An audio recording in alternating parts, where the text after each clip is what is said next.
नमस्कार बच्चों, मैं राम ज्ञान यादव, हिंदी शिक्षक।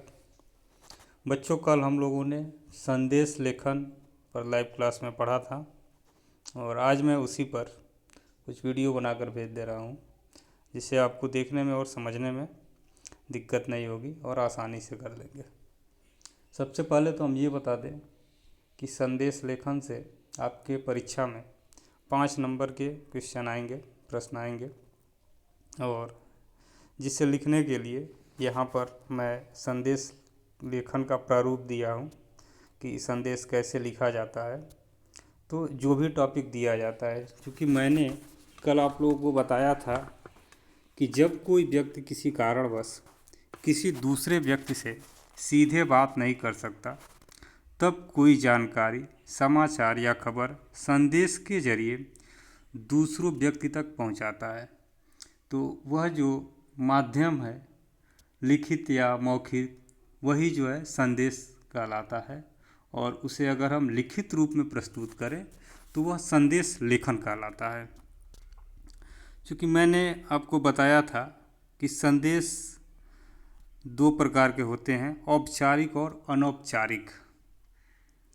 औपचारिक संदेश लेखन मैंने आप लोगों को पत्र लेखन में भी पढ़ाया था कि पत्र लेखन 2 प्रकार के होते हैं, औपचारिक और अनौपचारिक।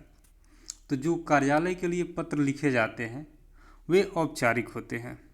तो संदेश भी जो हम कार्यालय या किसी संस्था के लिए लिखेंगे या सार्वजनिक स्तर पर लिखेंगे तो वह संदेश जो होगा वह औपचारिक होगा।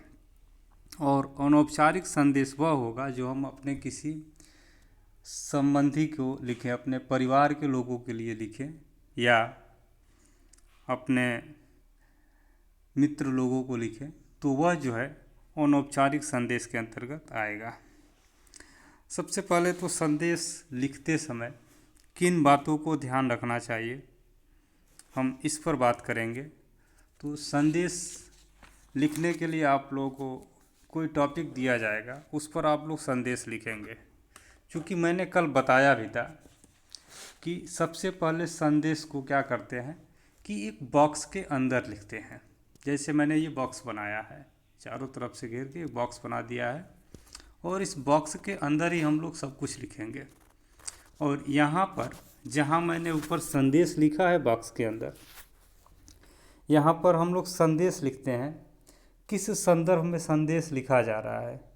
जन्म दिवस पर संदेश लिखा जा रहा है या स्वतंत्रता दिवस पर शुभकामना संदेश लिखा जा रहा है।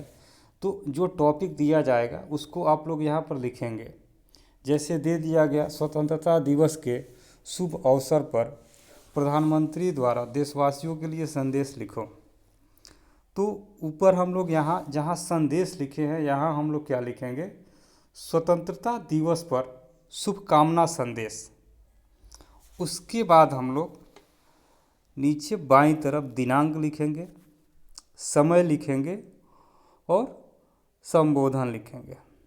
संबोधन तो यहाँ पर देशवासियों को संबोधित किया जा रहा है तो लिखेंगे प्रिय देशवासियों। उसके बाद हम लोग अपनी बात को, जो अपना संदेश देना चाहते हैं, उसे लिखेंगे। जैसे स्वतंत्रता दिवस पर दे रहे हैं संदेश तो लिख देंगे ये संबोधित करके कि प्रिय देशवासियों, समस्त देशवासियों को स्वतंत्रता दिवस की हार्दिक शुभकामनाएं। आइए स्वतंत्रता दिवस के शुभ अवसर पर हम सब मिलकर अपने देश को चौमुखी विकास के मार्ग पर अग्रसर करने को दृढ़ संकल्प लेते हैं। उसके नीचे जहां अपना नाम दिया गया है वहां लिखेंगे, चूँकि प्रधानमंत्री द्वारा जो है संबोधित किया जा रहा है तो यहाँ लिख देंगे प्रधानमंत्री।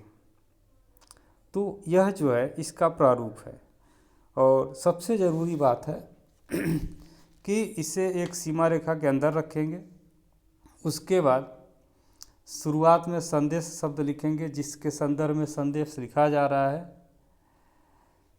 तीसरी बात यह है कि विषय का कम लेकिन प्रभावशाली शब्दों में वर्णन करेंगे। जिस संदर्भ में लिखा जा रहा है उसी संदर्भ में हम 20 से 25 शब्दों में लिख देंगे।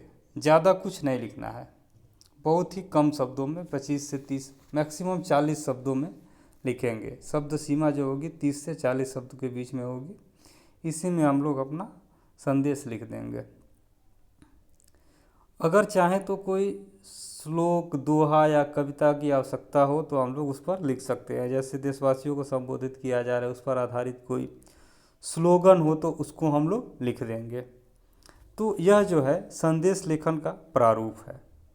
अब हम लोग एक संदेश जो है जन्म दिवस पर शुभकामना संदेश लिखेंगे, और इसको आप लोग देखेंगे कि क्या लिखा हुआ है। जन्म दिवस पर शुभकामना संदेश, जहाँ मैंने ऊपर बताया था संदेश लिखा हुआ है, यहाँ पर हम लोग जिस टॉपिक पर संदेश लिखने जा रहे हैं उसको लिख देंगे। फिर अगर कोई दोहा, स्लोगन वगैरह आता है तो लिख देंगे। जैसे हम लोग जन्मदिन पर बधाई देते हैं किसी को तो लिख देते हैं, तुम जियो हजारों साल, साल के दिन हो 50,000। तो यह जो है हम लोग यहीं पर लिख सकते हैं। इसके बाद जो है दिनांक दे दिया, आज का दिनांक दे दिया। अधिकतर लोग जन्म दिवस की बधाई देते हैं तो 12 बजे के बाद जब भी शुरू होता है तो अपना भेजना शुरू कर देते हैं। तो इसलिए मैंने सुबह के 12 बजे का टाइम लिख दिया है, 12:04 का। इसके बाद हम लोगों ने जो संदेश लिखना है जन्म दिवस पर वह लिख दिया है। प्रिय बेटे ध्रुव, जन्मदिन की हार्दिक शुभकामनाएं। आप दीर्घायु हो, स्वस्थ रहे और जीवन में निरंतर उन्नति के मार्ग पर अग्रसर रहे, यही मेरी ईश्वर से प्रार्थना है। इसके नीचे जो है बाएं तरफ ही हम लोग, जो बच्चा है ये बेटे को जन्मदिन की बधाई दी जा रही है तो माता का या पिता का नाम हम लोग नीचे यहाँ बाईं तरफ लिख देंगे। यह हो जाएगा आप लोगों का संदेश लेखन, और इस पर जो है आपके पूरे के पूरे 5 नंबर आसानी से मिल जाएंगे, आराम से मिल जाएंगे। कुछ नहीं करना है, बहुत ही कम समय में आसानी से आप लोग 5 नंबर प्राप्त कर लेंगे। तो इन सारी चीज़ों को ध्यान में देखते हुए आप लोग अच्छे से समझ लेंगे और पढ़ लेंगे। धन्यवाद बच्चों।